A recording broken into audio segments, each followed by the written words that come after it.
궁궐에는 화장실이 있었을까? 화려하기로 소문난 베르사유 궁전. 하지만 정작 화장실이 없었으니 으슥한 화단 곳곳의 몰래 눈동으로 구린내가 진동했다는 이야기는 유명하다. 오죽했으면 루이 14세는 화가 나서 죽기 전에 법령을 반포하기까지 한다. 루이 14세, 일주일에 한 번씩은 화단의 똥을 치우라고. 다만 화단에 들어가서 직접 방뇨를 했다기보다는 요강의 변들을 화단에 뿌려 화단을 망치는 경우가 많았던 경우로 봐야 할 듯하다. 그렇다면 당시 우리나라 궁궐에는 화장실이 있었을까? 그런데 우리나라도 역시 없었다. 우리나라 궁궐에 화장실이 생기게 된 것은 19세기 후반 경복궁을 중건하면서부터다. 우리나라뿐만 아니라 전 세계의 대부분의 궁궐에는 화장실이 따로 없었다. 이유는 화장실이 더 더럽기 때문이다.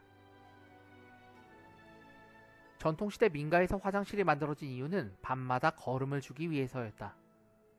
시비법이 없던 시절에는 애써 변을 모아야 할 이유가 없었다. 그리고 농사를 짓지 않는 궁궐에서는 더욱 그랬다. 요강을 이용해서 버리는 방법이 되려 깨끗해질 수 있었다. 하지만 조선의 궁궐에서도 무단 방뇨 정도는 흔했던 것 같다. 중종 때 일어났던 일 가운데 작서의 변이라는 유명한 사건이 있다.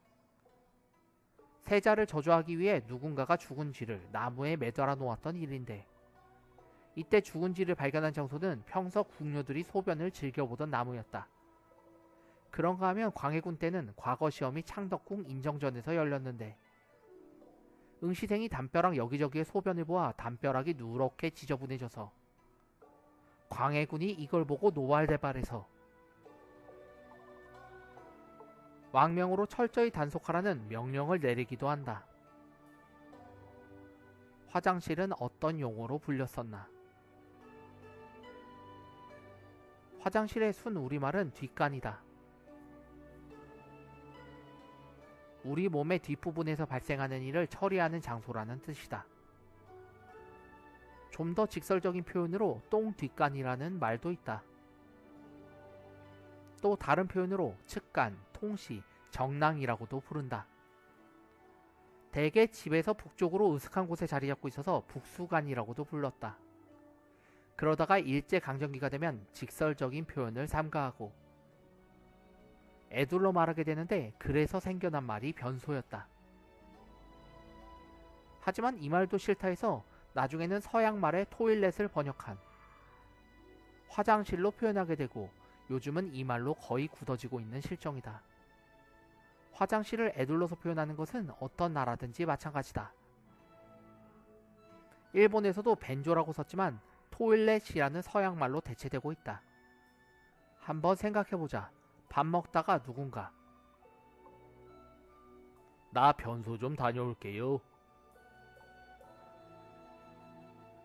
이러면 대략 입맛이 확 떨어지기 십상이다. 조선시대에도 이런 상황을 반영하여 애둘러 표현하는 말로 화장실을 작은 집이라고도 불렀다. 양반집에서는 화장실에도 남녀 유별이 적용되어 여자들이 쓰는 안채의 안뒷관과 남자들이 쓰는 사랑채의 바깥 뒷관이 있었다. 남녀가 같은 횃대에 옷을 걸지 못했던 시절이니 어쩌면 당연한 일이었다. 헌데 조선시대 화장실은 아무래도 더러운 곳으로 취급받아서 천시되었는데, 화장실에는 지붕이 없는 곳도 꽤 있었고, 비록 부잣집이라 하더라도 대개 화장실에는 기와를 얹지 않았다. 양반들은 일관을 갇혀있고 갈만한 곳이 아니라 하여 뒷간을 갈 때에는 갓을 벗고 들어갔다. 또 뒷간과 사돈집은 멀수록 좋다고 하여 화장실은 가급적 먼 곳에 따로 지었다.